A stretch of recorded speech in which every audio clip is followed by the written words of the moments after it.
اللہ تعالیٰ کر سکتا ہے، کوئی اس کے لیے مشکل نہیں. وہ اعلیٰ کل شیء قدیر، اسے ہر شے کی قدرت حاصل ہے. لیکن اصل بات جو ہے میں آپ کو بتانا چاہتا ہوں، یہ ہے سائیڈ ایشو. اصل ایشو ہے فلسطین کا جو شروع ہونے والا ہے. بھٹی دہکے گی وہاں. ظاہر بات ہے کہ اگر کوئی بہت بڑا اقدام ہو جاتا ہے فلسطینیوں کے خلاف، اور اگر واقعتاً مسجد اقصی اور قبۃ الصخرہ گرا دیے جاتے ہیں، جو طوفان اٹھے گا عالم عرب میں، یہ حسنی مبارک ہو یا شاہ خالد ہو یا کوئی اور ہو، یہ نہیں روک سکتے اس طوفان کو. نوجوان خون اٹھے گا، غیرت اور جو بھی حمیت ہے. مسلمان ان پڑھ سے ان پڑھ اور بالکل بے دین، وہ بھی مسجد کی حرمت پر کٹ مرنے کو تیار ہو جاتا ہے. مسجد تو بنا دی شب بھر میں ایمان کی حرارت والوں نے، من اپنا پرانا پاپی ہے، برسوں میں نماز ہی بننا سکا. وہ چاہے کانپور کی مسجد سے مسلمانوں نے جانے دی ہے، چاہے وہ شہید گنج کی مسجد تھی مسلمانوں نے جانے دی ہے، چاہے نماز نہ پڑھتے ہو. لیکن یہ جو حرمت اور یہ جو حمیت یہ غیرت ہے، اس سے جو طوفان اٹھے گا یہ ہوگا اس ملحمۃ العظما، اس کی طرف پیش رفت ہو رہی. کتاب الملاحم سے احادیث کے حوالے سے یہ جن جنگوں کا حوالہ دیا حضور نے، پیشن گوئی کی ہے، اس کا نقطہ آغاز تھا خلیج کی جنگ. صدام حسین نے اسے کہا تھا یہ مدر آف وارز ہے، ام المحارب، یہ ایک جنگ نہیں ہے. اس کا نقشہ بھی حدیث میں موجود ہے، پیشن گوئی موجود تھی، اس وقت بھی ہم نے شائع کی تھی. لیکن اس میں جو جنگ اب ہونے والی وہ الملحمۃ العظما. ملحمہ کسے کہتے ہیں؟ لحم گوشت کو کہتے ہیں، اور قصائی کی دکان کو عربی میں ملحم کہتے ہیں، جہاں گوشت کے ٹکڑے کیے جاتے ہیں. آج کل مشینوں سے ہوتے ہیں، اب جو ہے وہ ہاتھ سے چھریوں سے نہیں ہوتے، لیکن ٹکڑے ہو رہے ہوتے ہیں، جسموں کے چیتھڑے اڑ رہے ہوتے ہیں. ملحمہ، یہی لفظ استعمال کیا تھا حضرت سعد ابن عبادہ نے رضی اللہ تعالی عنہ یوم فتح مکہ.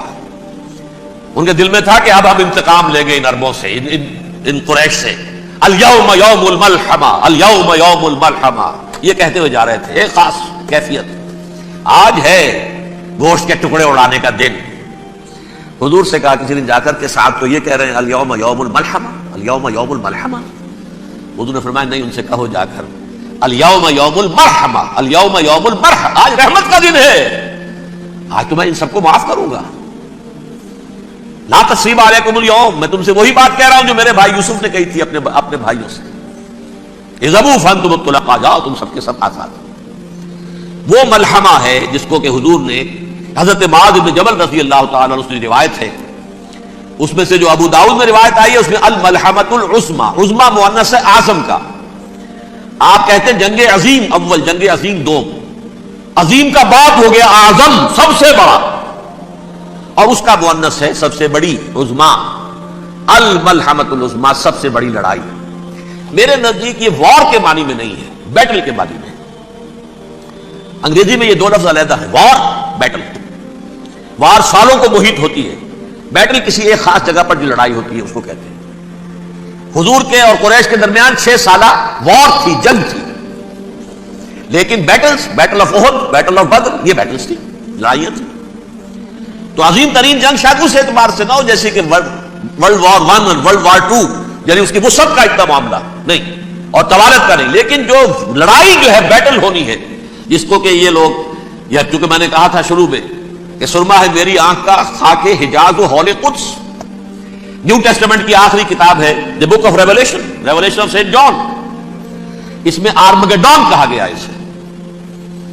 ہر مجدون، یہ عبرانی لفظ ہے، ہر کہتے ہیں اونچی جگہ کو، سطح مرتفع. مجدون میگیڈو، میگیڈو ایک وادی ہے، مرتفع، وادی مرتفع. یہ ہے واقع لبنان، اسرائیل اور شام کے درمیان جو ٹکڑا، جو ٹرائنگل بنتی ہے، یہ ہے، یہاں پر بڑی جنگ لڑی جائے گی. اور یہ جنگ صلیب ہوگی جو کہا ہے بش نے، یہ جنگ صلیب.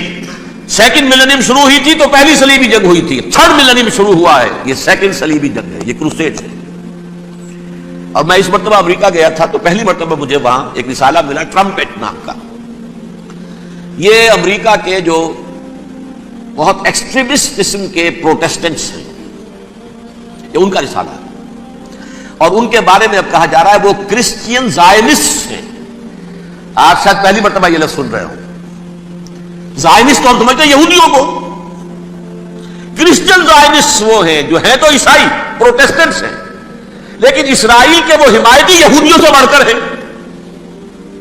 یہ میری کسی پہلی تقریر میں شاید بہت سے حضرات کو یاد آ جائے، میں نے کہا تھا 4 سال پہلے ہمارا تنظیم اسلامی کا ایک کنونشن ہوا تھا ہیوسٹن میں، امریکہ کا جنوبی علاقے کا شہر ہے۔ ایک سیشن اس میں ہم نے رکھا تھا انٹرفیتھ، ایک عیسائی کو بلایا تھا، ایک یہودی بہت بڑا وہاں کا عالم ہے اس کو بلایا تھا۔ اس یہودی عالم نے ڈاکٹر وشوگراٹ، جو وہاں کی یونیورسٹی میں پروفیسر ایمیریٹس ہے، اس نے کہا تھا کہ یہ اسرائیل کی تو سپورٹ کر رہے ہیں عیسائی، ہم تو نہیں کر رہے۔ جو پریکٹسنگ یہودی ہیں وہ زیادہ اسرائیل کے حق میں نہیں تھے، یہ تو سن 67 کے بعد انہوں نے اسرائیل کو تسلیم کیا ہے۔ وہ تو منتظر تھے کہ ہمارا مسیحا آئے گا تو اس کی قیادت میں جنگ کریں گے، جیسے شیعہ منتظر تھے کہ مہدی موعود آئیں گے تو پھر ہم کچھ کریں گے۔ وہ امام خمینی نے کہا بھائی جب وہ آئیں گے آ جائیں گے، لیکن ہم کچھ راستہ کے لیے زائنسٹ نے آگے بڑھ کر ریاست قائم کر لی، اور جب یروشلم پر بھی پورا قبضہ کر لیا تب جو ہے در حقیقت مذہبی یہودی جو ہے پھر انہوں نے اپنایا ہے، اون کیا ہے، اور نئے سیٹلمنٹس جو بھی بنے ہیں وہاں پر اسرائیل میں اس میں اکثر و بیشتر مذہبی یہودی آیا، اور بروکلن کے علاقے سے سب سے بڑھ کر آئے ہیں، جو امریکہ میں نیو یارک کا ایک جنوبی علاقہ ہے، بہت بڑا یہودیوں کا بہت بڑا گڑھ ہے۔ نیو یارک کو جیو یارک بھی کہا جاتا ہے، وہ تو اصل میں مرکز جو ہے وہ تو یہودیوں کا ہے۔ اس حوالے سے وہاں پر جو کرسچن زائنسٹ کہلاتے ہیں وہ اسرائیل کے یہودیوں سے بھی بڑھ کر کہیں سپورٹ کریں۔ بہرحال اس دوسری صلیبی جنگ کا معاملہ جو میں کہہ رہا تھا، ٹرمپٹ نامی رسالہ، اس کا ایک مضمون ہے دی لاسٹ کروسیڈ۔ اب یہ آخری کروسیڈ ہے جو شروع ہونے والا ہے۔ میں تو حیران ہوں کس قدر کھل کے وہ باتیں کرتے ہیں۔ رومن کیتھولکس کو وہ کہتے ہیں کہ یہ شیطان ہے، یہ پوپ شیطان ہے، یہ یورپ کو اس نے جمع کیا ہے کرسچینٹی کی بنیاد پر، اور اس میں زیادہ تر کیتھولکس ہیں۔ آپ کو معلوم ہے برطانیہ بڑی مشکل سے شامل ہوا ان کے ساتھ، اس لیے کہ وہ پروٹیسٹنٹ کا سردار تھا، ابھی پوری طرح نہیں ہے۔ یورپ جو ہے وہ رومن امپائر دوبارہ یہ کھڑی کر رہا ہے، اور در حقیقت یہ جو ہے یہودیوں سے بھی چھیننا چاہتے ہیں اسرائیل کو اور فلسطین کو، اور مسلمانوں سے بھی، اور یہ وہی کروسیڈ جو تھے اربن ثانی کے اس کی تیاری کر رہے ہیں تاکہ وہاں پر عیسائی حکومت قائم ہو جائے، کیتھولکس کی پوپ کی حکومت قائم ہو جائے، جیسے ایسٹ تیمور میں کر دی ہے۔ ایسٹ تیمور میں کون سی حکومت بنی ہے؟ رومن کیتھولک اسرائیل میں بنے، تاکہ یہ سارے مقامات مقدسہ جہاں اسرائیل پیدا ہوئے، بیت الحضرت مسیح پیدا ہوا، بیت الحم کہاں ہے؟ وہی ہے کہ نہیں؟ جہاں سے ریزریکشن ہوا ان کے خیال میں وہ کہاں ہے؟ وہیں پر ہے کہ نہیں؟ بڑے بڑے گرجے ان کے وہی ہیں۔ تو اس اعتبار سے ان کا کہنا یہ ہے یہ لاسٹ کروسیڈ کی تیاری ہو رہی ہے، یہ کیفور، اور ان کا کہنا یہ ہے یہ پوری طاقت نیٹو کی جو ہے، یہ پہلے جرمنی سے لائی گئی بوسنیا، انہوں نے خود وہاں جنگ کروائی، انہوں نے خود وہاں پر ایتھنک کلینسنگ کروائی، پھر خود مصالحت کے لیے آ گئے، پھر کوسوو میں انہوں نے خود آگ بھڑکائی۔ یہ میں نہیں کہہ رہا، یہ وہ ٹرمپٹ رسالہ امریکہ سے چھپنے والا پروٹیسٹنٹس کا رسالہ ہے جو یہ کہہ رہا ہے۔ پھر انہوں نے کوسوو کے اندر کروایا، اور پھر وہ وہاں پر پیس فورس کی حیثیت سے آ گئے۔ اب وہ میسیڈونیا میں کروا رہے ہیں اور وہاں داخل ہو گئے ہیں۔ اگلا قدم ان کا سائپرس ہوگا، سائپرس میں ترکوں کو اور وہ گریکس کو لڑائیں گے اور وہاں آ جائیں گے، وہاں سے ایک چھلانگ لگائیں گے اور یہ فلسطین میں پہنچیں گے، اور یہ وہاں پر ایک رومن امپائر، اپنی پرانی رومن امپائر کی طرح کی رومن کیتھولک ریاست قائم کرنا چاہتے ہیں۔ تو وہاں امریکہ کے عیسائیوں میں بھی کوئی ایک طبقہ نہیں ہے، کیتھولکس بھی ہے، کیتھولکس زیادہ نہیں ہے ہمدرد، لیکن اب تابع ہو چکے ہیں۔ اسحاق رابین نے جب یہ پیس ٹاک شروع ہوئی تھی، آپ کو یاد ہوگا شاید، کہ جب وہ آیا تھا واشنگٹن سے واپس فلسطین اسرائیل، تو پہلے روم میں رکا for an audience with the Pope, اور پوپ کو اس نے ایک مرتبان سا پیش کیا تھا، حضرت سلیمان علیہ السلام کے زمانے کا مرتبان، اور کہا تھا دیکھیے 3000 برس تک ہم نے اس کی حفاظت کی ہے، اب یہ میں آپ کے حوالے کر رہا ہوں۔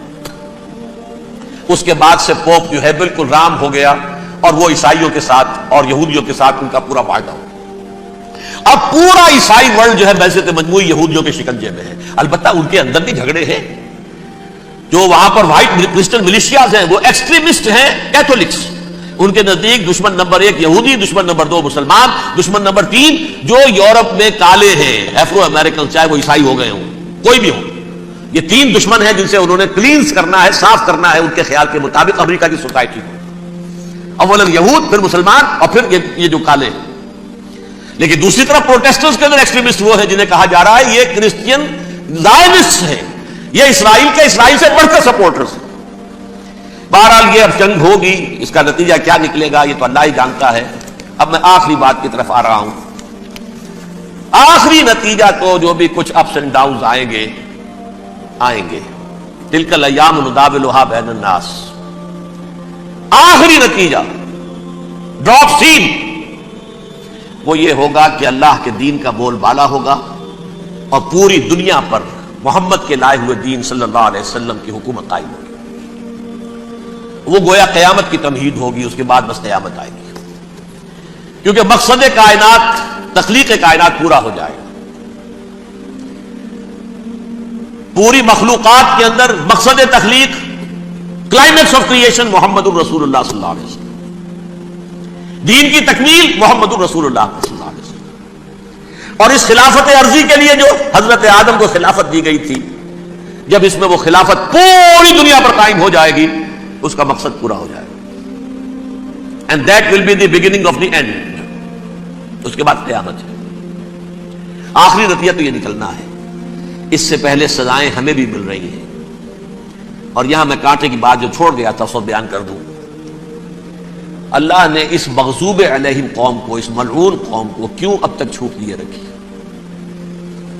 میں بتا چکا ہوں یہ بڑے عذاب کے مستحق ہو چکے تھے حضرت عیسیٰ علیہ السلام کے زمانے میں،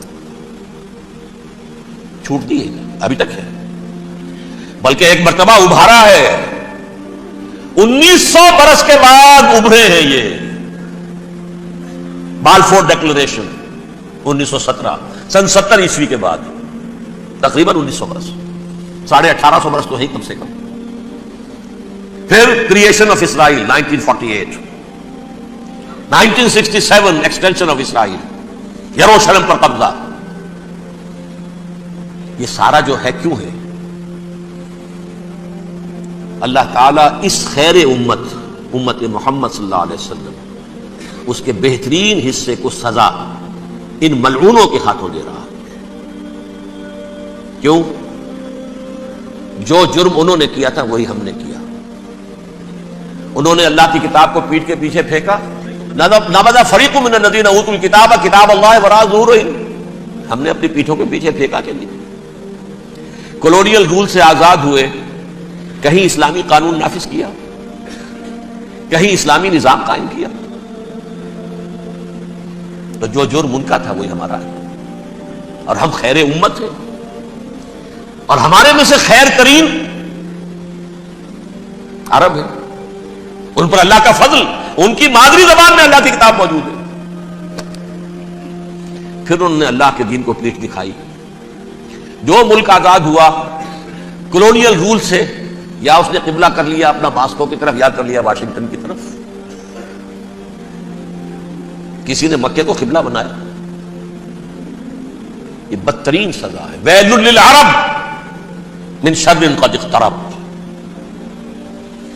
اور ترمذی شریف میں تو یہاں تک روایت ہے، من اقتراب الساعۃ ہلاک العرب، قیامت کے قرب کی ایک نشانی یہ بھی ہوگی کہ عرب ہلاک ہو جائے۔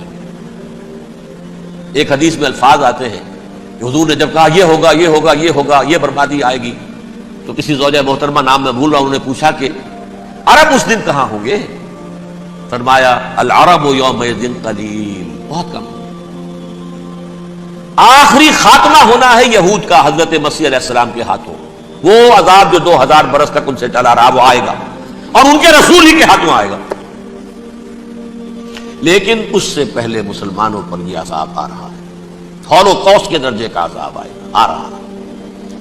البتہ ہم پاکستانی اس میں یوں سمجھ لیجئے کہ وہ تو خبریں موجود ہیں احادیث میں، وہاں تو جو ہونا ہے، اتنے انسان مریں گے، اتنے انسان مریں گے کہ ایک پرندہ جو ہے اڑتا چلا جائے گا، وہ نہیں چاہے گا کہ نیچے اترے تو کسی لاش پر اترے، اسے جگہ نہیں ملے گی زمین خالی کر کہیں اتر سکے، تھک ہار کر گرے گا، مرے گا تو بھی لاش کے اوپر گرے گا۔ یہ الفاظ ہیں صلی اللہ علیہ وسلم۔ الملحمۃ العظمی، الملحمۃ الکبریٰ، یہ لاسٹ کروسیڈ، ٹرمپٹ اخبار نے، میں اس کا فوٹو اسٹیٹ بھی کبھی آپ کو دکھا دوں، ویسے میرے ساتھ ہے وہ رسالہ ٹرمپٹ، دی لاسٹ کروسیڈ، اس کی تیاری ہو رہی ہے۔ وہ الملحمۃ العظمی اور ملحمۃ الکبریٰ جو ہے وہ آنے والی ہے۔ ابن ماجہ میں کبریٰ کہا ہے، اکبر کا مؤنث کبریٰ، ملحمہ کبریٰ سب سے بڑی جنگ، اور ملحمہ عظمی سب سے عظیم جنگ۔ یہ ہوگی اور بہت جلد ہوگی.